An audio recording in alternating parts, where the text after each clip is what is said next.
எல்லோருக்கும்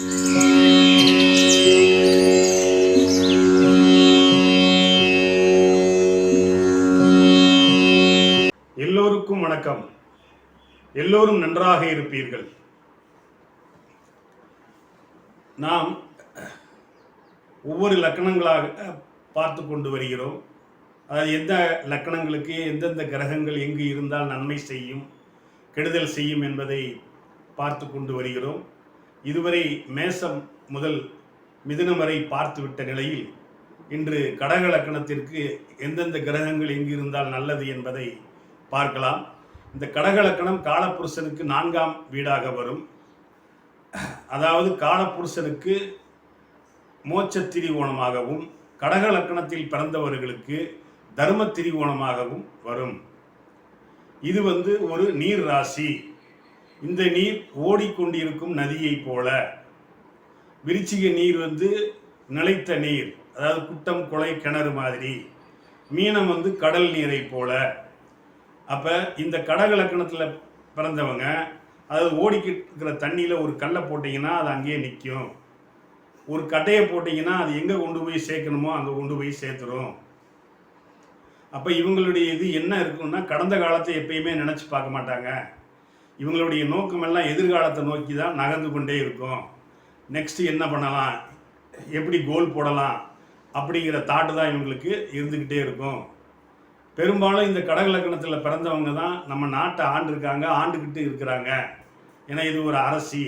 சூரியன் அரசன்னா இது ஒரு அரசி. நான் பெரும்பாலும் என்ன சொல்வேன், இந்த கடக சிம்ம லக்கணத்தில் பிறந்தவங்க கொடுத்து வச்சவங்க. இவங்களுக்கு லக்கண சுவரா வர்றவங்க சூரியன், சந்திரன், செவ்வாய், குரு, இவங்களோட நீங்கள் கேது சேர்த்தலாம். இவங்கெல்லாம் லக்ன சுவர்களாக வருவாங்க. லக்ன அசுவர்களாக சனி, புதன், சுக்கிரன் இவர்களோட ராகுவை சேர்த்துக்கலாம். அப்போ உங்களுக்கு நீங்கள் ஒரு மக நட்சத்திர 4ஆம் பாகத்தில் பிறந்தீங்கன்னா 1 வருஷம் 2 வருஷம் உங்களுக்கு கேது தசை இருக்கும். அதுக்கப்புறம் 20 வருஷம் சுக்கிர தசை இருக்கும். அப்போ அந்த படித்து முடித்த உடனேயே சூரிய தசை ஸ்டார்ட் ஆகிடும். அப்போ சூரிய தசையிலேருந்து கடகடன்னு ஒரு 23 வயசு வரைக்கும் போனீங்கன்னா சூரிய சந்திர செவ்வாய் தசை வரும். இடையில ராகுவும் ஓரளவுக்கு சுவர் வீட்டில் இருந்து வீடு கொடுத்தவன் ஒருவேளை உச்சமாயிட்டாருன்னா அந்த ராகு தசையும் நல்லாயிருக்கும், அடுத்து வர்ற குரு தசையும் நல்லாயிருக்கும். அப்போ உங்களுக்கு சூப்பர். பெரும்பாலும் இந்த லக்ன சுவர்கள் யாருக்கும் கெடுதல் செய்கிறது இல்லை. அவங்க எங்கே தான் உட்கார்ந்துருந்தாலும் ஓரளவுக்கு நன்மையை செஞ்சுட்டு போயிடுவாங்க. உங்களுக்கு வரக்கூடாத தசை கடக லக்கணத்துக்கு சனி தசை. சரி சார், சனி தசை, புதன் தசை, சுக்கிர தசை எங்களுக்கு என்னதான் பண்ணும்? ஜோதிடமே விதிவிலக்கு தான். ஏன்னா உதாரணத்துக்கு நம்ம அஜித் குமார் சிம்ம லக்கணத்தில் பிறந்திருக்காரு. அவருக்கு இது வரைக்குமே சூரிய சந்திர செவ்வாய் குரு தசை வரல. அவருக்கு 60 வயசு வரைக்கும் குரு தசையில் பிறந்தார். சனி தசை, அதுக்கப்புறம் புதன் தசை, கேது தசை, சுக்கிர தசை இப்போ அவருக்கு நடந்துக்கிட்டு இருக்கு. ஆனால் அவர் பல கோடிகளில் சம்பாரிச்சுக்கிட்டு இருக்காரு. இதுக்கு ஒரே ஒரு காரணம் குரு பார்வை தான். அவருக்கு 8ல் சுக்கிரன் உச்சம், கூட புதன் நீசம்.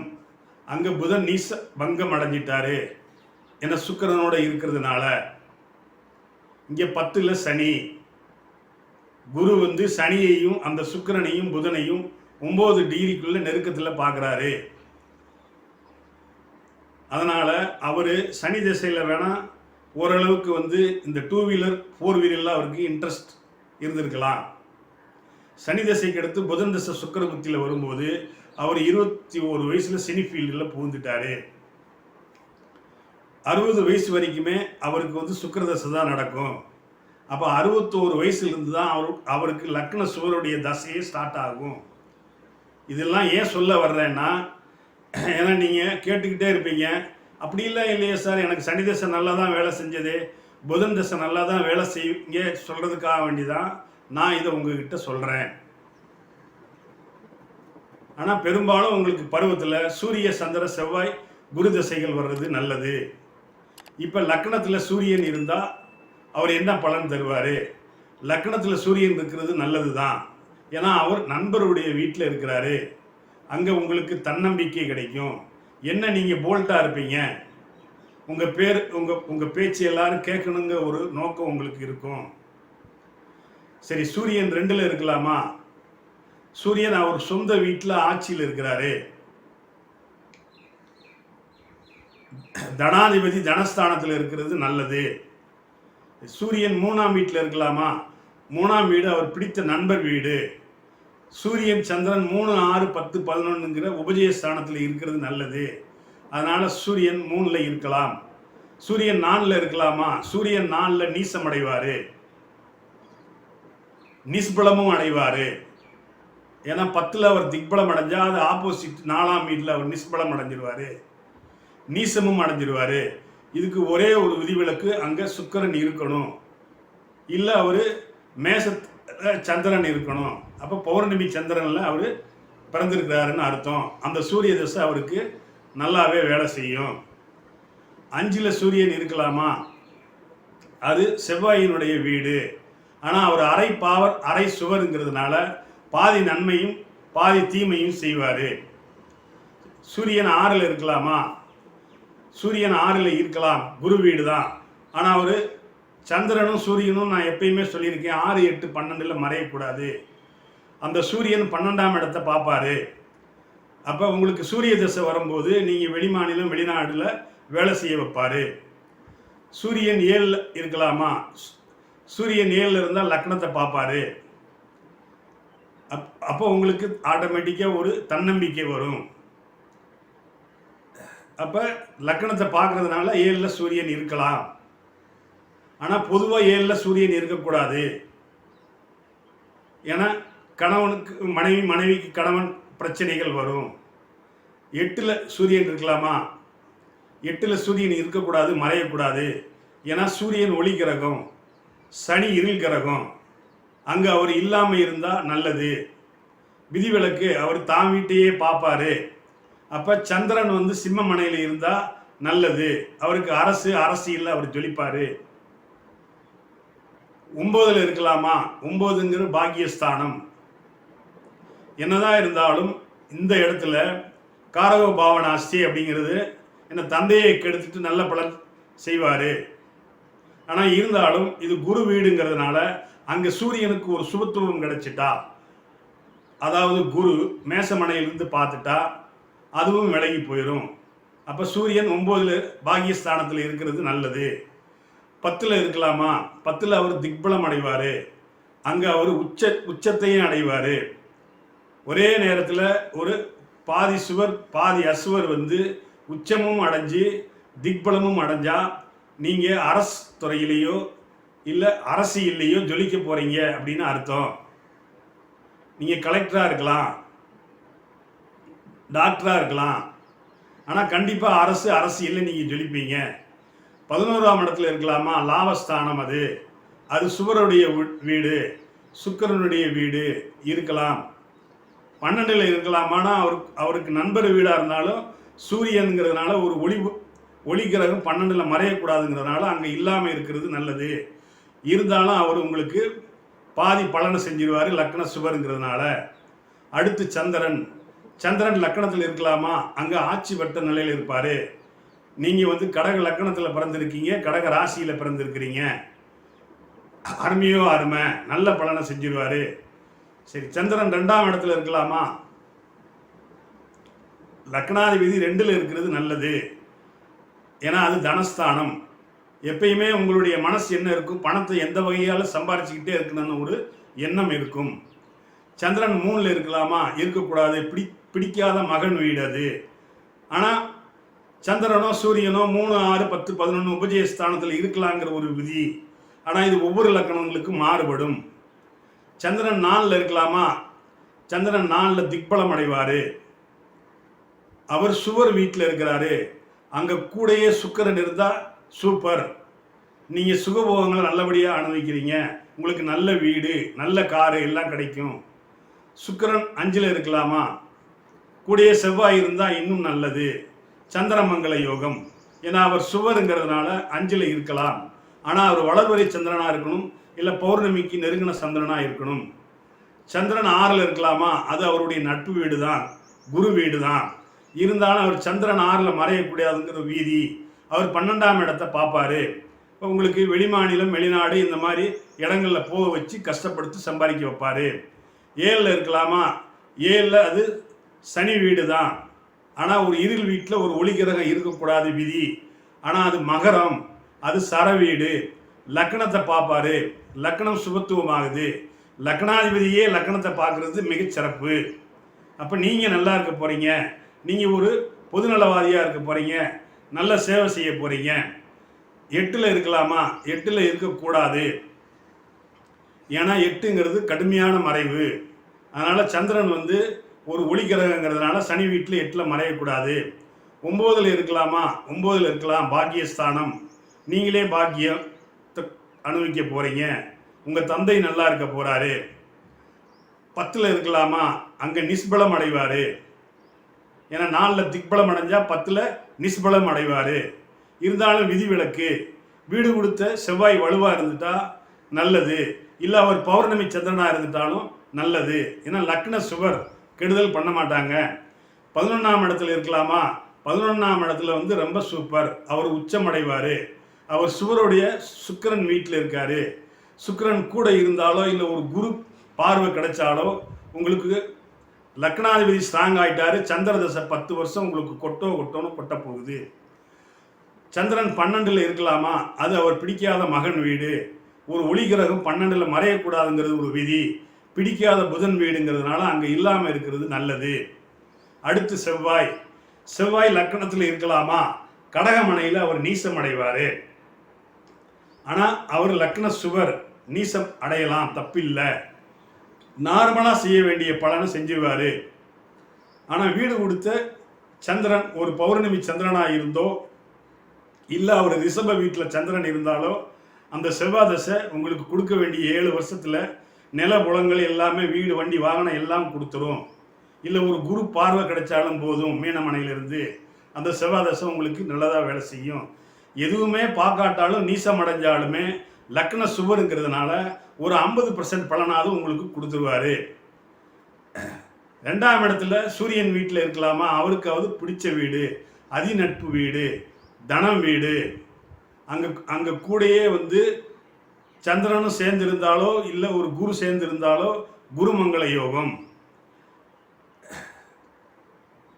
3ஆம் வீட்டில் செவ்வாய் இருக்கலாமா, அது அவருக்கு ஆகாத வீடு, பகை வீடு. அதனால் அங்கே இருக்காமல் இருக்கிறது நல்லது. செவ்வாய் 4ல் இருக்கலாமா, அசுவர்கள் கேந்திரத்திலையும் சுவர்கள் கோணத்திலையும் இருக்கிறது நல்லங்கிறதுனால அவர் நட்பு வீட்டில் 4ஆம் இடத்துல இருக்கிறது நல்லது. 5ஆம் இடத்துல இருக்கலாமா, 5ஆம் இடத்துல கண்டிப்பாக அவர் ஆட்சி பெற்று பலம் பெற்றுவார். அதனால் கடகலக்கணத்துக்கு 5ல் இல்லாமல் இருக்கிறது நல்லது. ஏன்னா உங்களுக்கு புத்திர தோஷத்தை உண்டு பண்ணுவார். விதிவிலக்கு ஒரு குருவோ இல்லை ஒரு சுக்கிரனோ பார்த்தா நல்லது. ஆனால் 5ல் தனிச்ச நிலையில் ஆட்சி பெற்ற நிலையில் இருக்கக்கூடாது. 6ல் செவ்வாய் இருக்கலாமா, அவர் மறைஞ்சு நட்பு வீட்டில் இருக்கிறாரு, 6ல் செவ்வாய் இருக்கலாம். 7ல் இருக்கலாமா, லக்னத்தை பார்ப்பாரு. அப்போ நீங்களே ஒரு கோபக்காரரு, ஆக்ரோஷம், அவசரத்தனம் எல்லாமே இருக்கும். உங்கள் மனைவியும் கோபக்கார மனைவியாக இருப்பாங்க. அதனால் 7ல் இல்லாமல் இருக்கிறது நல்லது. 8ல் இருக்கலாமா செவ்வாய், 8ல் வந்து அவர் சனி வீடு, அவருக்கு பிடிக்காத பகை வீடு. அதனால் 8ல் வந்து அவர் நல்ல பலனை செய்ய மாட்டார்.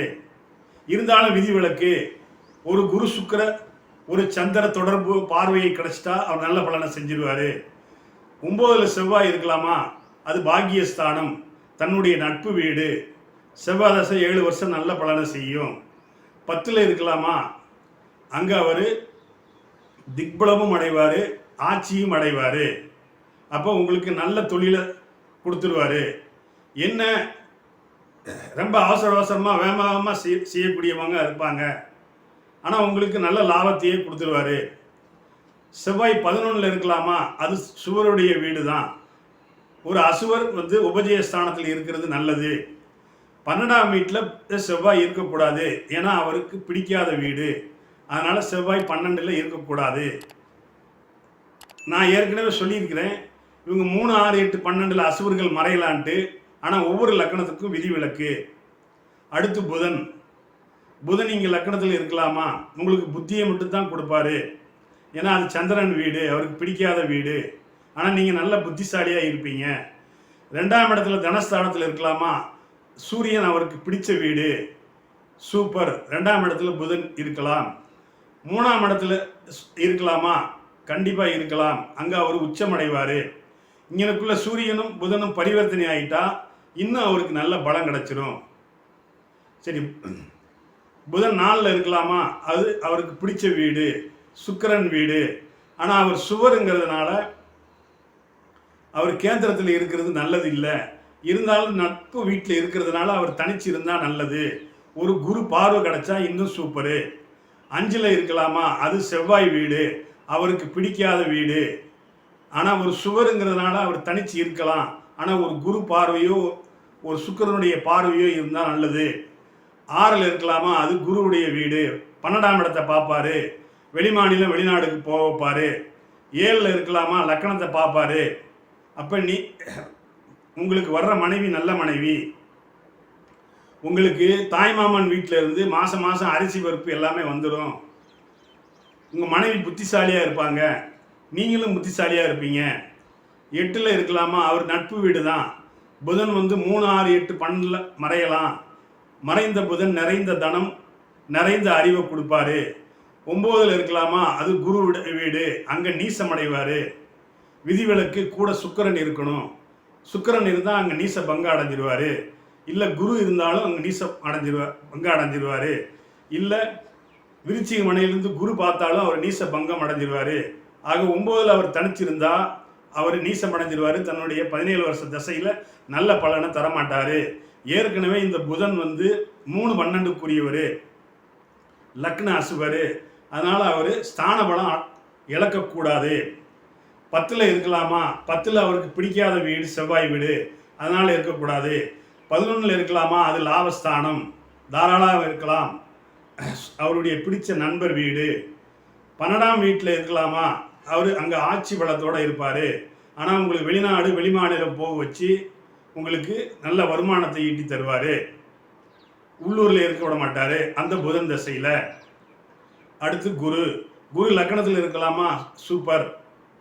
லக்கணம் அசுபராக இருந்தாலுமே குரு லக்கணத்தில் இருந்தால் அந்த மனிதர் நல்ல மனிதர், ஆனால் ஏமாளியாக இருப்பார். பணம் வர வர அடுத்தவங்களுக்கு கொடுத்துக்கிட்டே இருப்பார். இதனால் இவங்க குடும்பம்லாம் கஷ்டப்படும். 2ல் இருக்கலாமா? குரு சூரியன் வீட்டில், அவருக்கு அது பிடிச்ச அதிநட்பு வீடு. ஒரு தனாதிபதி, அதாவது பொருளாதாரத்தை கொடுக்குற ஒரு குரு 2ஆம் இடத்துல தனஸ்தானத்தில் இருக்கிறது ரொம்ப சூப்பரு. 3ஆம் இடத்துல குரு இருக்கலாமா? அது அவருக்கு பகை வீடு தான். 3 அது விதிவிலக்கு. ஒரு சந்திரனோ சுக்கிரனோ பார்த்துட்டா பிரச்சனை இல்லை. 4ஆம் வீட்டில் இருக்கலாமா? 4ஆம் வீட்டில் அவர் சுவருங்கிறதுனால 4ல் இருக்கக்கூடாது, அங்கே பகைத்தன்மை கொண்ட வீடு. அதனால் 4ல் இல்லாமல் இருக்கிறது நல்லது. அப்படி ஒருவேளை 4ல் இருந்துட்டா 8, 12 பார்வை கிடைக்கும். நீங்கள் வெளிமாநிலம் வெளிநாட்டில் போய் சம்பாதிப்பீங்க. குரு 5ல் இருக்கலாமா? அது அவருக்கு பிடிச்ச செவ்வாய் வீடு, சுவருங்கிறதுனால 5ல் இருக்கலாம். குரு 6ல் இருக்கலாமா? அங்கே ஆட்சி பலம் பெறுவார், மூலத்திரிகோணம் பெறுவார். 6ஆம் இடங்கிறது நோய் கடன் எதிரி. அந்த 16 வருஷ குரு தசையில் நீங்கள் அதிகமாக கடன் வாய்ப்பட போகிறீங்க, இல்லை நோய் வாய்ப்பட போகிறீங்க வயதுக்கு ஏற்றாற் போல. குரு 7ல் இருக்கலாமா? லக்கணத்தை பார்ப்பாரு, நீங்கள் நல்ல மனுஷன், உங்களுக்கு நல்ல மனைவி. 8ல் இருக்கலாமா? குரு 8ல் இருக்கலாம், ஏன்னா சனி சமம் வீடு. 8ல் இருந்தால் உங்களை வெளிமாநிலம் வெளிநாடு போக வைப்பார். 8ல் இருந்த மட்டுக்கு 12ஆம் இடத்தையும் அவர் பார்ப்பார். நீங்கள் வெளிமாநிலத்திலையும் வெளிநாட்டிலையும் போய் சம்பாதிக்க போகிறீங்க. குரு 9ல் இருக்கலாமா? பாகியாதிபதி பாகியஸ்தானத்திலே இருக்கிறது மிக மிக சூப்பரு. உங்கள் தந்தை நல்லா இருக்க போகிறாரு, நீங்களே ஒரு பாகியசாலியாக இருக்க போகிறீங்க. ஏன்னா 9ல் இருந்தால் லக்கணத்தையும் பார்ப்பாரு, 5ஆம் இடத்தையும் பார்ப்பாரு. லக்கணம் வலுவடையுது, பூர்வ புண்ணியம் புத்திரம் புத்தி வலுவடையுது. குரு 10ல் இருக்கலாமா? அவர் ஒரு சுவருங்கிறதுனால கேந்திரத்தில் இருக்கிறது தப்பு. ஆனால் இருந்தாலும் அவருடைய நட்பு வீட்டில் இருக்கிறாரு. 10ல் இருந்தால் என்ன, அவர் 2, 6 சம்மந்தப்படும். அப்போ நீங்கள் ஒரு சொல்லிக் கொடுக்கும் தொழிலில் இருப்பீங்க, இல்லை பேங்கில் இருப்பீங்க, இல்லை நீங்கள் நகையவோ இல்லை வட்டிக்கு விடுற தொழிலில் இருந்து ஜெயிப்பீங்க. 11ஆம் இடத்துல குரு இருக்கலாமா, அது குரு வளையம். பகைத்தன்மை கொண்ட சுக்கிரன் வீடாக இருந்தாலும் லாபஸ்தானங்கிறதுனால நல்ல பலனை செஞ்சிருவார். 12ஆம் வீட்டில் குரு இருக்கலாமா, அது புதனுடைய வீடு. நீங்கள் வெளிமாநிலம் வெளிநாட்டில் தான் போய் சம்பாதிப்பீங்க குரு தசையில். அடுத்து சுக்கிரன் கடக லக்கணத்துக்கு லக்கணத்திலே இருக்கிறது ரொம்ப சூப்பர். நீங்கள் அழகாக இருப்பீங்க, ஒரு ஒயிட் காலர், வெளியில் போனால் எப்பயும் ஜம்முன்னு போவீங்க. பெண்ணாக இருந்தால் செயின் மோதிரம் இதெல்லாம் போடுவீங்க. ஆம்பளையாக இருந்தால் நல்ல வாசனை திரவங்கள்லாம் போட்டு போவீங்க. சுக்கிரன் 2ல் இருக்கலாமா, சூரியன் பகைத்தன்மை கொண்ட வீடு தான், இருந்தாலும் அவர் ஒரு சுவர். தனஸ்தானத்தில் சுவர் இருக்கிறது நல்லது. 3ஆம் இடத்துல இருக்கலாமா, ஏன்னா 3ஆம் இடம் அவருக்கு கடுமையான மறைவு. ஏன்னா அவர் நட்பு வீட்டில் தான் இருக்கார். அதுக்கு ஒன்று குரு பார்வை கிடச்சிட்டா பிரச்சனை இல்லை. சுக்கிரன் 4ஆம் இடத்துல இருக்கலாமா, 4ஆம் இடத்துல அவர் திக்பலம் அடைவார், ஆட்சி பெற்ற நிலையில் அடைவார். நீங்கள் கொடுத்து வச்சவங்க, உங்களுக்கு சுக்கிர தசை 20 வருஷம் கொட்டோன்னு கொட்ட போகுது. நீங்கள் பெரிய கோடீஸ்வரனாக போகிறீங்க, பெரிய லேண்டு வாங்க போகிறீங்க, 2-3 கோடி ரூபாயில் வீடு கட்ட போகிறீங்க, 2 கோடி 3 கோடி ரூபாயில் கார் வாங்க போகிறீங்க. சுக்கிரன் 5ஆம் இடத்துல இருக்கலாமா, அது அவர் பிடிக்காத வீடு தான், இருந்தாலும் அவர் சுவருங்கிறதுனால 5ல் இருக்கலாம். 6ல் இருக்கலாமா, சுக்கிரன் 6ல் இருக்கலாம். ஏன்னா அவருக்கு 6, 12 மறைவு இடம் கிடையாது. அவர் 12ஆம் இடத்தை பார்ப்பார். அப்போ நீங்கள் வெளிமாநிலம் வெளிநாடு செல்வீங்க சுக்கிர திசையில். சுக்கிரன் 7ல் இருக்கலாமா, லக்னத்தை பார்ப்பாரு, நல்ல விஷயந்தான். 8ல் மறையலாமா, 8ல் கடுமையான மறைவு. 3, 8ல் சுக்கிரன் எப்பயுமே மறையக்கூடாது. 6, 8ல் மறையலாம். என்ன செய்வார், உங்களை திருமணத்தை தாமதப்படுத்துவார். நீ சொல்ல போனால் 8ல் இருக்கிற சுக்கிரன் உங்களுக்கு தாம்பத்திய குறைபாடுகளை கொடுப்பாரு, இல்லை இல்லாமல் ஆக்குவார். இதுவும் விதிவிலக்கு. எனக்கு 8ல் இருக்கே சார், எனக்கு 7-8 குழந்தையை பெற்றிருக்கேன்னு சொல்லுவீங்க. ஆனால் ஒவ்வொன்றுக்கும் விதிவிலக்கு இருக்குது. பொதுவாக 8ல் இருக்கக்கூடாது, தாம்பத்தியம் கிடைக்காது, இல்லை கிடைக்காம போகும். சுக்கிரன் 9ல் இருக்கலாமா, அவர் உச்சம் அடைவார் அங்கே, சூப்பர். ஆனால் ஒரு பாதகாதிபதி வலுவடையக்கூடாது. தனிச்சு அங்கே சுக்கிரன் உச்சம் அடையாமல் இருந்து அங்கே ஒரு நீச்சம் பெற்ற புதனோடு சேர்ந்து இருந்தால் அந்த சுக்கிர திசை உங்களுக்கு நல்ல பலனை செய்யும். அதாவது பங்கப்படணும் அங்கே சுக்கிரன், ஏன்னா பாதகாதிபதியாக வருவார். சுக்கிரன் 10ல் இருக்கலாமா, அங்கே நிஸ்பலம் அடைவார். அவர் தன்னுடைய பிடிக்காத வீட்டில் இருக்கிறாரு. 11ல் அடையலாமா, பாதகாதிபதி பாதகஸ்தானத்தில் ஆட்சி பெற்ற நிலையில் இருக்கக்கூடாது. சுக்கிர தசை வரும்போது ஏதாவது பாதகத்தை செஞ்சிருவார். இதுக்கு ஒரே ஒரு விதிவிலக்கு, அங்கே பங்கப்படணும். ஒரு ராகுவோ சனியோ கேதுவோ கூட சேர்ந்துருந்தால் ஒன்றும் பிரச்சனை இல்லை. சுக்கிரன் 12ல் இருக்கலாமா, அது பிடிச்ச வீடு, உங்களை வெளிமாநிலம் வெளிநாடு போக வச்சு நல்லா சம்பாதிக்க வைப்பார். அடுத்து சனி. இந்த சனி 1, 2ல் எப்பயுமே இருக்கக்கூடாது. ஏன்னா சந்திரன் சூரியன் வீடு ஒரு ஒளி வீடு, இது இருள் வீடு. ஏன்னா இந்த கடகத்துக்கு சிம்மத்துக்கு ஆகாத சனி. அவர் 1லையும் 2லையும் இருக்காமல் இருந்தால் நல்லது. 3ல் இருக்கலாம், தன்னுடைய நண்பர் வீடு, உபயஸ்தான வீடு. 4ல் இருக்கலாம், அவர் நண்பருடைய வீடு. 5ல் இருக்கலாமா, செவ்வாய் பகைத்தன்மை வீடு. 5ல் புத்திரஸ்தானம் கெடும், உங்களுக்கு ஆண் வாரிசு கிடைக்காது. அதோடு சேர்ந்து ராகு சனி இவங்கெல்லாம் சேர்ந்துட்டா உங்களுக்கு சுத்தமாக திருமண தடையே ஏற்படுத்திடுவார், கல்யாணமே முடிக்க விடாமல் ஆக்கிடுவார், குழந்தையே இல்லாமல் ஆக்கிடுவார். சனி 6ல் இருக்கலாமா, மிக மிக சூப்பர். அவர் குரு வீட்டில் இருக்கிறாரு, சரியா. குருவோடு சேர்ந்துருந்து ராசி லக்கணம் சம்மந்தப்பட்டால் நீங்கள் ஒரு ஆன்மீகவாதியாக இருப்பீங்க. அவர் 8ஆம் இடத்தை பார்த்தாலுமே குரு வீட்டில் இருந்து பார்க்கறதுனால அங்கே அடக்கி வாசிப்பார். சனி 6ல் இருக்கிறது நல்லது. சனி 7ல் இருக்கக்கூடாது. லக்கணத்தை பார்ப்பார், உங்களை கெடுப்பார், உங்களை மந்தத்தனப்படுத்துவார், உங்களை திருட்டு பயலாக்குவார். 8ல் இருக்கலாமா, 8ல் இருந்தால் ஆயில மட்டும் தருவார். மற்றபடி கடக லக்கணத்துக்கு சனி 8ல் இருக்கக்கூடாது, ஆயில் பலம் மட்டும் கிடைக்கும். சனி 9ல் இருக்கலாமா, அது குருவுடைய வீடு. சேம் மீனமனையில் இருந்த மாதிரி தான். ஆனால் அவர் வந்து ஒரு அசுவர் வந்து கோணத்தில் இருக்கக்கூடாதுங்கிற ஒரு விதி. குரு வீடுங்கிறதுனால அங்கே சுபத்துவம் தேவைப்படுது. கூட குரு சேர்ந்து இருந்தாலோ இல்லை விருச்சிக வீட்டில் இருந்து குரு பார்த்தாலோ அந்த சனி உங்களுக்கு நல்ல பலனை செஞ்சிருவார். 10ல் நீசம் அடையலாமா குரு, 10ல் நீசம் அடையலாம். நான் இங்கே 4ல் சொல்ல மறந்துட்டேன்.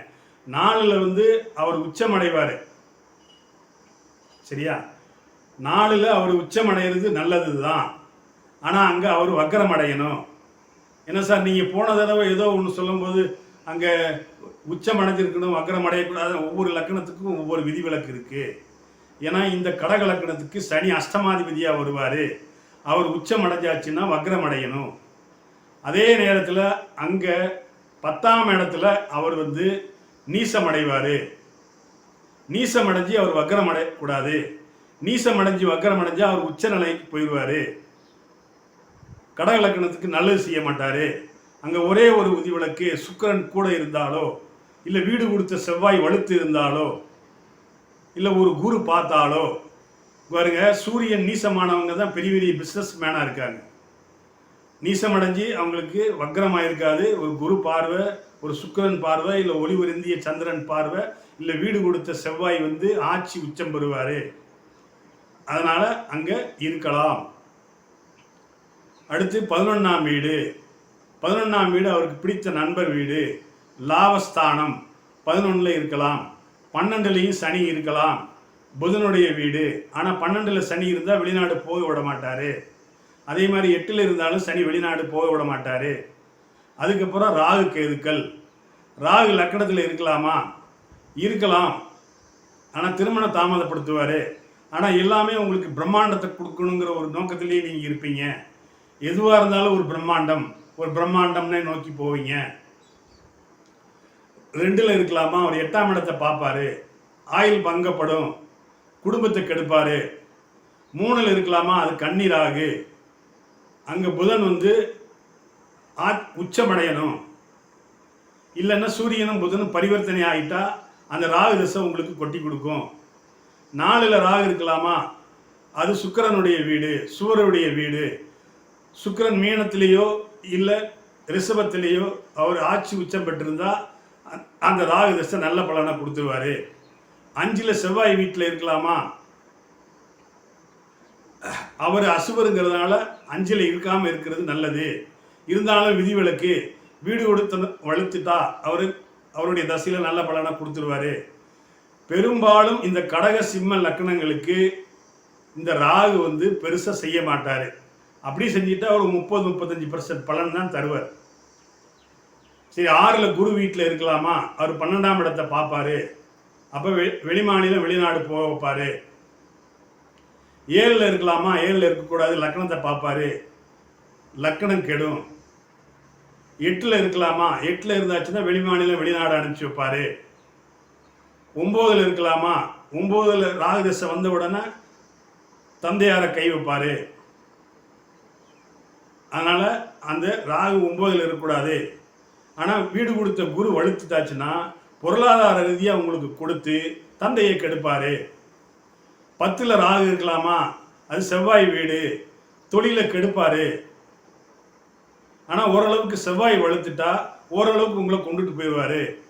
11ஆம் வீட்டில் இருக்கிறவங்க சூப்பர். சுக்கிரன் வந்து மீனமனையில் உச்சமாயிட்டா உங்களுக்கு நீங்கள் பெரிய கோடீஸ்வரர் ராகு திசையில். 12ல் புதன் வீட்டில் இருக்கலாமா, மிதுனமனை அவருக்கு ஆகாத வீடு, அதனால் அங்கே இல்லாமல் இருக்கிறது நல்லது. அடுத்து கேது லக்கணத்தில் இருந்தால் அவர் ஜாதகர் வந்து ஞானக்காரகன், நிறைய அறிவு இருக்கும், நிறைய ஆராய்ச்சிகள்லாம் கண்டுபிடிப்பார். 2ல் இருக்கலாமா, 2ல் இருந்தாலும் தந்தையையும் கெடுக்க மாட்டார், தனத்தையும் கெடுக்க மாட்டார். ராகு செய்கிறத மாதிரி கேது செய்ய மாட்டார். 3ல் இருக்கலாமா, அது வீடு கொடுத்த புதன் வலுவை பொறுத்து. 4ல் இருக்கலாமா, சுக்கிரனுடைய வலுவை பொறுத்து. இங்கேருந்து வரிசையாக கேது எங்கே வேணாலும் இருக்கலாம், 12 வீட்டில் வரைக்கும். ஆனால் வீடு கொடுத்த வலுவனை பொறுத்து நல்லது செஞ்சிருவார். ஏன்னா இவருக்கு வந்து லக்ன சுபராக வருவார். நான் சூரியன், சந்திரன், செவ்வாய், குரு திசைக்கு நல்லா இருக்குன்னு சொன்னால் அதோட கேதுவையும் சேர்த்துக்கோங்கன்னு சொன்னேன் இல்லையா? அதனால கேதுக்கு விதிவிலக்கு. கடக சிம்ம லக்கணங்களுக்கு எங்கே இருந்தாலுமே ஓரளவுக்கு நல்லது செஞ்சிருவார் அவர். ஆனால் வீடு கொடுத்தவன் நீசமாகக்கூடாது. இவர் சனி, ராகு, செவ்வாய் இவங்களோட சேர்ந்து எந்த ஒரு பாவத்தையும் கெடுத்துடக்கூடாது. அந்த பாவகம் எந்த ஆதிபத்தியம் விடுதோ அந்த ஆதிபத்தியத்தில் அவர் கெடுத்துருவார். பொதுவாக எல்லாருமே சொல்லுவாங்க ராகு ரொம்ப கொடுப்பாரு, கேது சுருக்குவாருன்ட்டு. இல்லை, ராகு தான் பெருக்கி கொடுப்பாரு, ராகு தான் சுருக்கி கொடுப்பாரு. இப்போ மேக்சிமம் நான் எல்லா கிரகங்களையும் சொல்லிட்டேன். சரியா? இதில் யாருக்காவது டவுட் இருந்தால் நீங்கள் கீழே கமெண்ட்ஸில் தெரிவிங்க, நான் சொல்ல கடமைப்பட்டிருக்கேன். நமது நேயர்கள் ஆள் போல் தலைதலைத்து அருகது போல் வேரூன்றி மூங்கில் போல் கிளைகளைத்து முதியாமல் வாழ்ந்திருக்க வாழ்கவன வாழ்த்தி அமைகிறேன். வணக்கம்.